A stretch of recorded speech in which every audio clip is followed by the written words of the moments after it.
Assalamualaikum warahmatullahi wabarakatuh. Selamat datang teman-teman semua di channel YouTube Nurul Meilani. Terima kasih sudah mengklik video ini. Besar harapan aku semoga teman-teman semua mendapatkan manfaat setelah menonton video ini. Kali ini aku akan membahas masih seputar jurusan administrasi bisnis, tetapi berbeda dengan video sebelumnya yang sudah aku buat, yang mana kita membahas seputar apakah administrasi bisnis ini berkaitan dengan hitungan.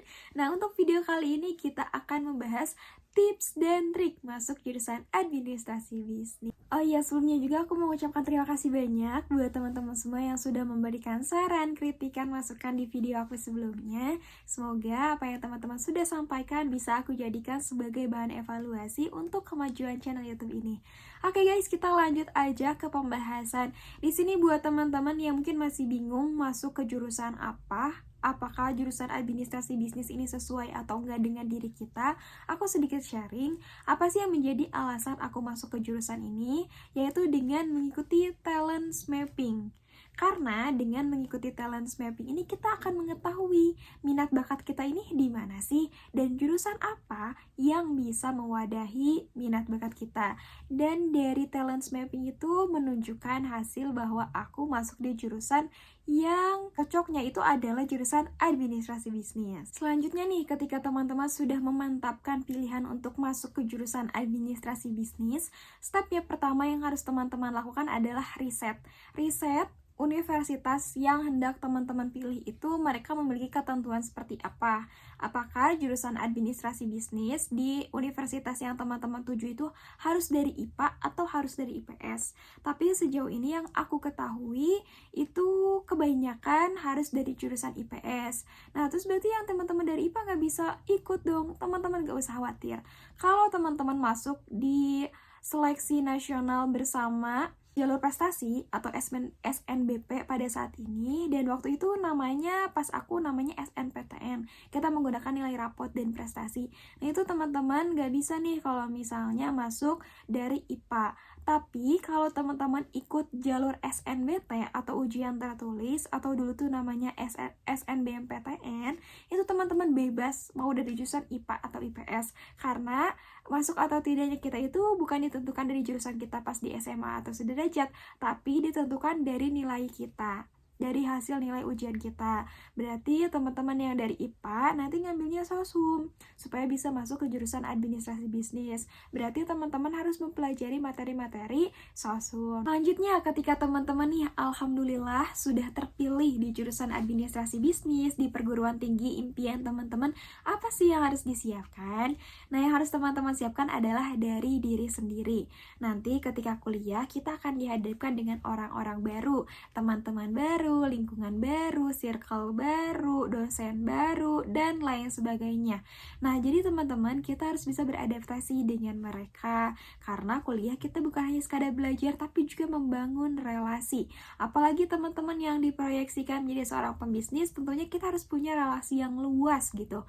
Karena membangun relasi juga bukan saat kita sudah lulus, melainkan ketika kita masih menjadi seorang mahasiswa. Karena berbeda halnya ketika teman-teman nanti baru memulai bisnis terus nyari relasi, membangun relasi itu akan sedikit lebih sulit gitu. Berbeda halnya ketika teman-teman sudah membangun itu pada saat menjadi mahasiswa gitu. Jadi sudah terbangun nih relasinya, tinggal aksi aja nanti ketika menjadi seorang pembisnis. Terus selanjutnya yang harus teman-teman siapkan juga adalah kemampuan teamwork. Kenapa kemampuan teamwork? Karena kedepannya teman-teman akan banyak sekali berdiskusi, bekerja kelompok, presentasi, membangun sebuah project, membuat sebuah project, dan lain sebagainya. Apalagi di jurusan administrasi bisnis, khususnya bagi saya sendiri yang ada di Universitas Pasundan, dosen-dosen saya ini karena memberikan tugas kelompok membuat business plan. Terus nanti bagaimana cara kita mengeksekusinya.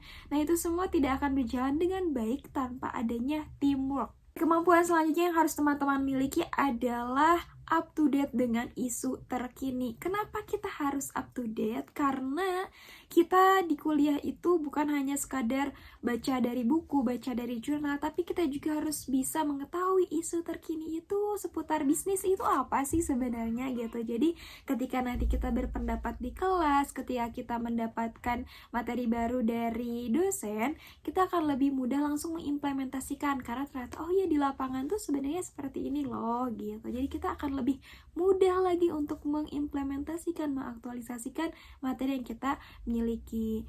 Dan tips dari dosen aku ketika kita kuliah, jangan sampai kita hadir ke kelas dengan gelas kosong.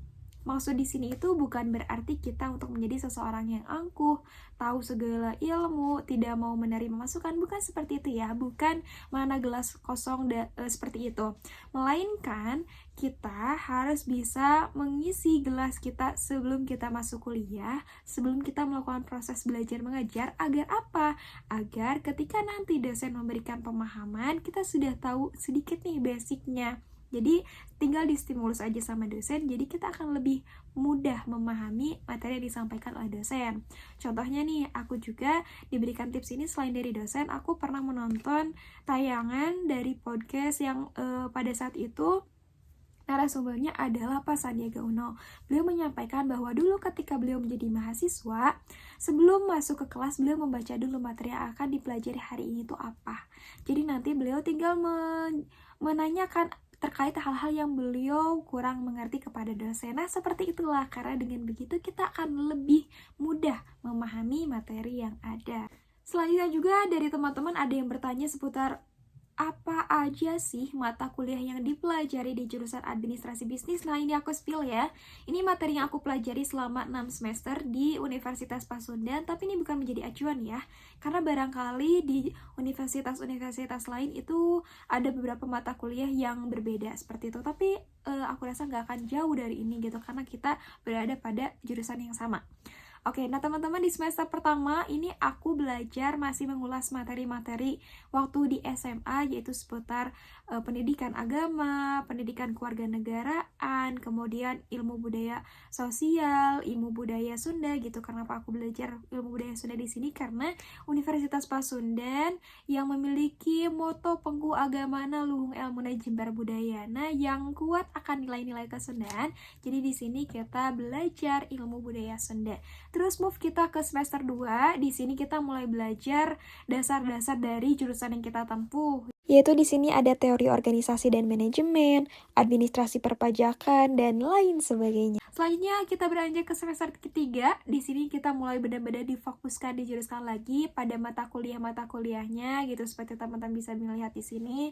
Kita juga sudah mulai ada praktik-praktik seperti riset pemasaran dan lain sebagainya.